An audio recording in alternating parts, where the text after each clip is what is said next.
ओम नमो भगवते वासुदेवाय। स्कंद पुराण के अंतर्गत प्रभास खंड में द्वारिका महात्म्य का हम लोग इस समय वर्णन कर रहे हैं, यानी बखान सुन रहे हैं। अभी तक हम लोग इस बखान के 6ठे अध्याय तक की कथा सुन चुके हैं, श्रवण कर चुके हैं। आज हम लोग 7वें अध्याय यानी 7वें अध्याय की कथा। भगवान की लीलाओं में बड़ा रस है। अगर आपको इन लीलाओं में आनंद आता है तो अवश्य ही इन लीलाओं को श्रवण कीजिए, क्योंकि देखिए, जिसको जिस कार्य में आनंद आता है उसको वो सुनने में, वो करने में बड़ा मज़ा आएगा। और अगर आनंद नहीं आएगा तो उस कार्य को करने का कोई औचित्य नहीं रह जाता है। तो अगर ईश्वर में आनंद है, आपको लगता है, तो अवश्य ही हमारे साथ बने रहिए और पूरा वीडियो देखिए। वीडियो को लाइक और शेयर करना आपका काम है, वो बाद में देखा जाएगा, ठीक है। चलिए कथा हम लोग प्रारंभ करते हैं। 6ठे अध्याय तक हम लोगों ने सुना कि भगवान ने गोपी सरोवर का निर्माण कराया और उसकी महिमा का वर्णन किया। जो गोपिकाएं आई थीं उन्होंने भगवान की आज्ञा के अनुसार उस सरोवर में स्नान किया और वे जैसे आई थी वैसे ही वापस चली गईं।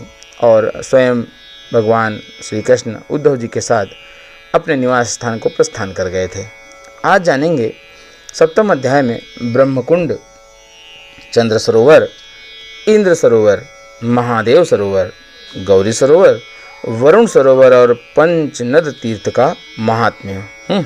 चलिए प्रारंभ करते हैं। प्रहलाद जी के श्रीमुख से क्या होता है कि आज प्रहलाद जी कहते हैं कि द्वारिका में बहुत से आश्चर्यजनक तीर्थ हैं जो घोर कलयुग प्राप्त होने पर समुद्र में विलीन हो जाते हैं।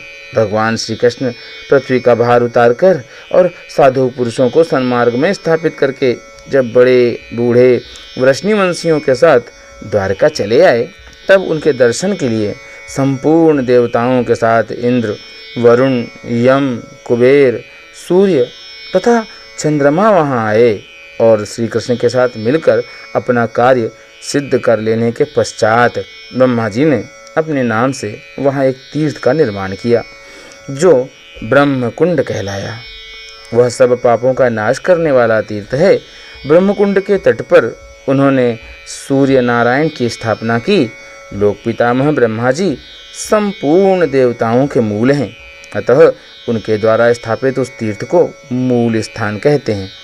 उस ब्रह्म तीर्थ को देखकर चंद्रमा ने भी अपने नाम से एक तड़ाक बनाया जो सब पापों का नाश करने वाला है। उस तेजस्वी तीर्थ को देखकर सब देवता बड़े प्रसन्न हुए।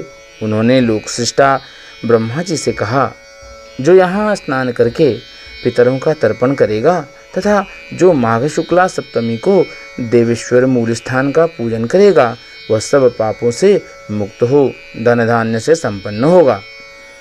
ब्रह्मा जी ने उस सरोवर के तट पर एक शिवलिंग को भी स्थापित किया।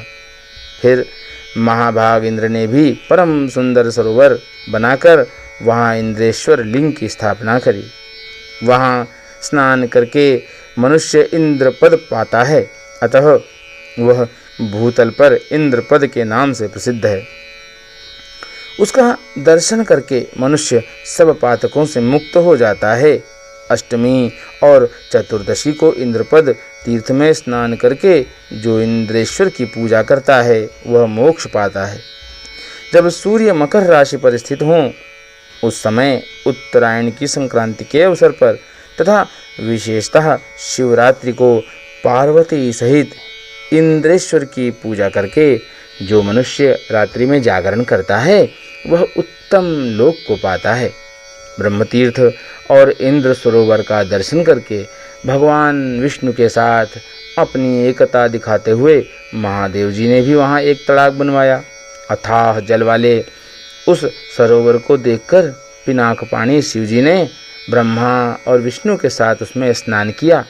यह देखकर देवताओं ने कहा, इस महासरोवर का निर्माण महादेव जी ने किया है, इसलिए इस महादेव सरोवर के नाम से इसको हमें प्रसिद्ध होना होगा।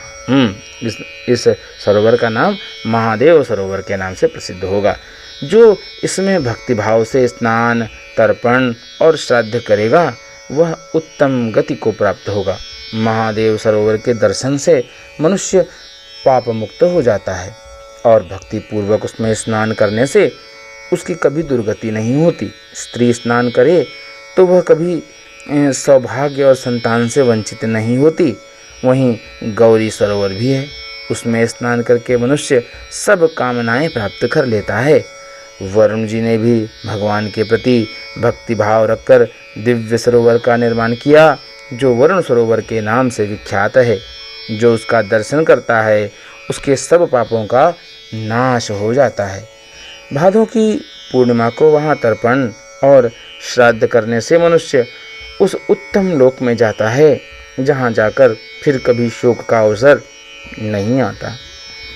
भगवान विष्णु को द्वारका में पधारे हुए सुनकर ब्रह्मपुत्र, मारीची आदि ऋषि श्री कृष्ण पालित द्वारकापुरी में आए।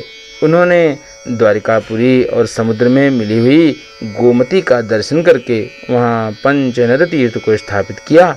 उनके आवाहन करने पर वहाँ 5 नदियाँ वेग पूर्वक आईं।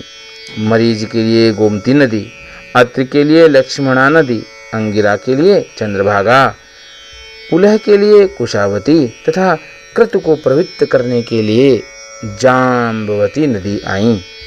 उन यशस्वी ब्रह्मपुत्रों ने उन सब में स्नान करके उस स्थान का नाम पंचनद तीर्थ रखा, जो सब पापों का नाश करने वाला है। स्वर्ग और मोक्ष की अभिलाषा रखने वाले मनुष्यों को वहाँ सदा स्नान करना चाहिए। इंद्रिय संयम पूर्वक फल सहित अर्घ पात्र ले निम्नांकित मंत्र से 5 नदियों को अर्घ देना चाहिए। नदियों के नाम सुनिए और अर्घ दीजिए कि ब्रह्मपुत्र है समानीता, पंचैता सरितांबरा, ग्रहं त्वर्घ्यमिदं देव्यः सर्वपाप प्रशांतये। ब्रह्मा जी के पुत्रों द्वारा लाई हुई ये देवी स्वरूपा 5 श्रेष्ठ सरिताएं सब पापों की शांति के लिए मेरे दिए हुए सब इस अर्घ को ग्रहण करें। इस प्रकार अर्घ देकर स्नान करने के पश्चात देवताओं और पितरों का तर्पण तथा श्रद्धा पूर्वक विधिवत श्राद्ध करना चाहिए। ब्राह्मणों को पंचरत्न और सप्तधान्य दान करना चाहिए।